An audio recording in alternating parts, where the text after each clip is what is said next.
It's every car owner's worst nightmare. You bring your car to the shop and it doesn't come out. Take a look at this. It's new video just released by investigators. It shows a person setting cars on fire at a Milwaukee auto shop. A heartbreaking ending in the search for a missing 7-year-old boy in Two Rivers. Police there are announcing the body of Jacob Bear has been found. We have new details about a hearing that will help an Oneida County judge decide whether a midwife should be criminally charged for the death of a Price County baby. The 400 block in Wausau was host to a peaceful protest this afternoon. At 2 p.m., protesters advocated for women's rights, LGBTQ rights, disability rights, and more. Calling all pumpkin spice, apple orchard, and pumpkin patch lovers, your time is finally here. Before we get to the game, there are pressing matters Central Wisconsin cares about. Guys, is Taylor Swift at the game? It's that time of year again. The Rotary Winter Wonderland at the Marshfield Zoo is almost ready to dazzle the community. Photojournalist Alicia Schumacher gives the gift of an early sneak peek. That means it's almost time for opening day at Granite Peak. Well, kind of. Erin, you went and you brought the cold weather back with you. It is so much chillier today than it was yesterday. Yeah, you know, over in Utah, it was actually snowing, so at least I didn't bring that back We're not with there me. Yeah, yet. we're not there. Brandon McManus and his game-winning field goal sealed the deal for Green Bay, winning 24-22. Christmas approaching, many of us will have our fair share of sugar. The American Heart Association says on average, we eat more than 2 to 3 times the recommended amount of sugar each day. One woman is dead and 2 people have been sent to the hospital by a car crash in Portage County. It happened just before 1 this afternoon in a town about 25 minutes east of Stevens Point. There was one in Wood County in September and just this week in Price County. News Channel 7's Haley Clevenger spoke to the women's community in Wausau about why these cases continue to rise in our state.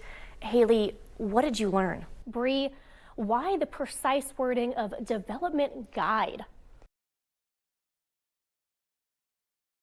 Technology is getting more and more common in the policing world.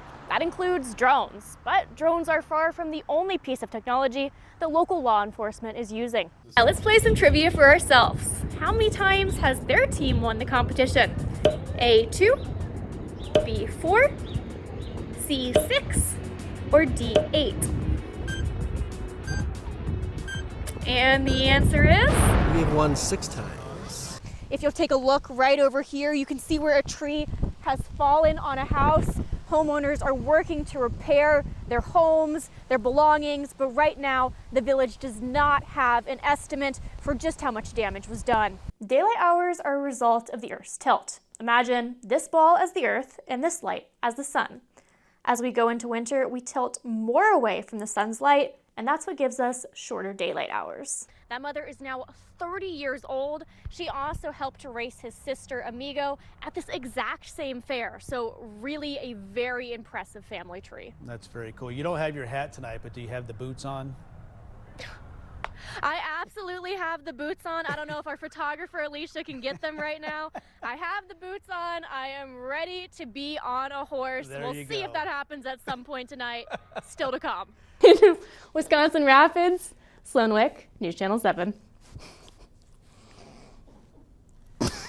This is how much you're not drinking during dry January if you drink about 2 beers per night. Cutting down on or eliminating alcohol from your life for about 31 days can make a major difference in your health and your budget. The evidence collection van is full of things like these. PPE items help officers prevent their own DNA from getting into the crime scene and contaminating it. Think about it like a jumpsuit. It protects you and you protect the scene. No matter if you're driving or flying this year, AAA says to leave early, plan ahead, and get ready for holiday travel. Just getting here was a struggle. It took us over half an hour to navigate all the detours. As you can see behind me, multiple roads are closed right now. The city's public information officer tells us every street into the city is closed. This has really been a joint effort between multiple agencies, including the city's fire department and state patrol. Tonight at 6, the next steps for the city and the people who live here. Being careful looks like a couple different things according to AAA, including braking firmly, slowing down, and blasting your horn. Luna here is one of the many competitors that you'll see over the weekend, but she is far from the only animal in this year's rodeo. If you take a look behind me, you can see 8 recycling bins. Now these 2 are completely full with pop tabs, and if you come just over here, you can see this one is about halfway done. Peyton's Promise wants all of these completely full by the end of the night. The metal from these pop tabs gets melted down and then sold, and the profits all go to helping families with sick children at the Ronald McDonald House in Marshfield. And you can help. All it takes is a little bit of time and some pop tabs. You can find Peyton's Promise by their big green van. They'll be out here until the concert ends. So please stop on by and make sure to bring your pop tabs. Being in the pool can be a ton of fun, but only if the water's safe. But on other days, come on out and enjoy the snow. One thing that you might not think to get checked but could save your life is literally right in front of you. While the graves and the blood might be fake,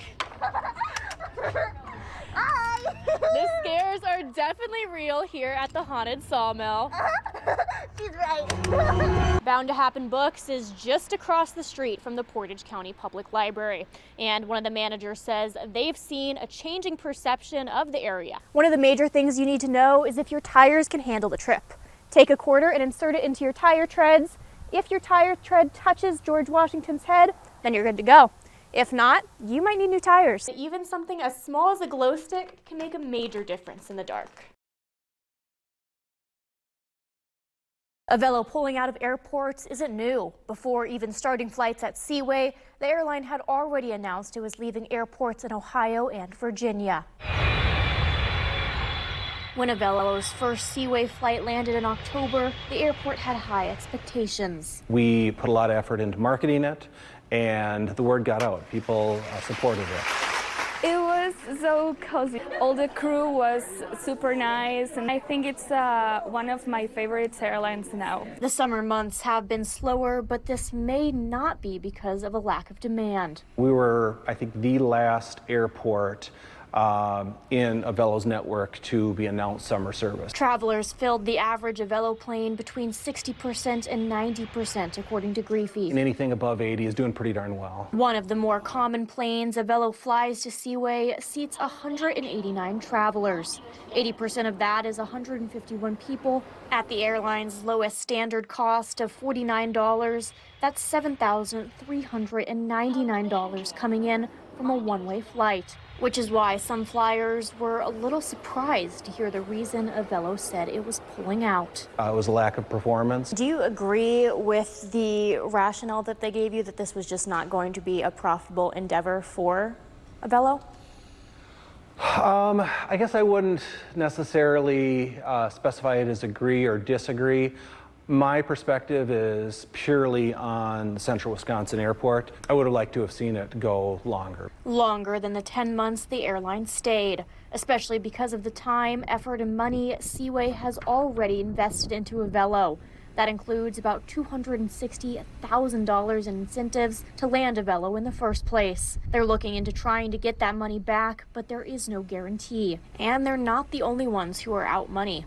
Over in Michigan, the Kalamazoo Battle Creek International Airport invested about $200,000, though the airline only stayed for 18 months. The market performed well. Our summer months were really strong. But then Received a phone call from one of the folks there that said, you're going to see the schedule next week. It's not going to include Kalamazoo. when Avelo left Seaway and Kalamazoo, they also pulled out of 4 other airports at the same time. Binghamton, Avelo Airlines will be exiting their contract with the airport. Brownsville, South Padre, Avelo Airlines is stopping its flights out of the Brownsville South Padre Island International Airport. Dubuque, It's not bringing back its Dubuque-Orlando flight. and Lansing all had similar hopes to Seaway. Orlando is our #1 destination for the airport, and currently it's not served. So it's a great fit for Orlando, for the airport, and for Avelo Airlines. Similar numbers, This past Sunday, I believe it was, we had 193 people fly out. So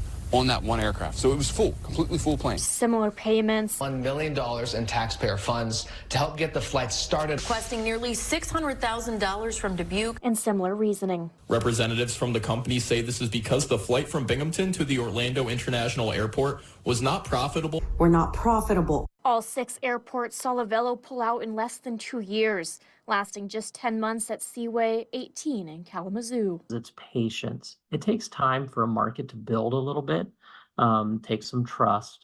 We wanted it to be a long-term partnership with them. Avello seemed to be planning a long-term partnership too.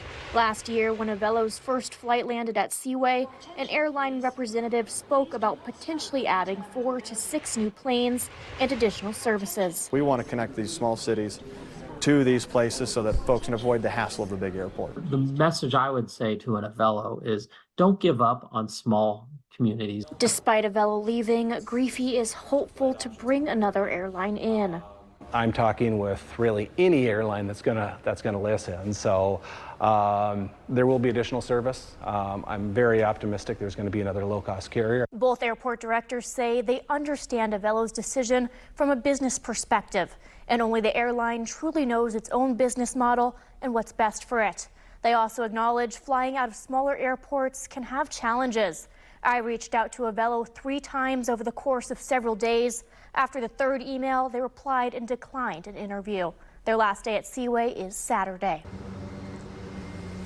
What you just saw is unfortunately all too common here at the intersection of Brown Street and 13th Street. Neighbors tell me cars either roll through or flat out ignore some of these stop signs. That's why it's one of several intersections Wausau PD is stepping up patrols near. Camilla, wait. Neighbors say close calls at this intersection You can go, Camilla. happen every day. Regina Johnson has lived across from it for 6 years and runs a daycare here. She also has young kids of her own. People just either rolling through the stop sign or just blatantly 50, 60 miles per hour going down the road. It's just scary. Something serious is going to happen. This footage is from a camera Johnson put up outside her home. It's part of the reason Wausau PD is getting involved. We got a number of complaints from concerned citizens in that neighborhood for specific violations. So they reported the issue to us. When we get those reports, we inform the sector officers to then do extra patrol in that area. Patrol Lieutenant Phillips says he can't say where else they'll be patrolling, but he did say officers are ready to give violators a $98 ticket, a written warning, or a verbal warning. If you were living there and seeing this on a day, in day out basis, would you want to go for a walk? Would you want to go take your dog for a walk? Would you want to have your kids out there playing? They want to ride their bikes around here and play with their friends, and I just most of the time tell them they can't because I don't want them to get hit by a car.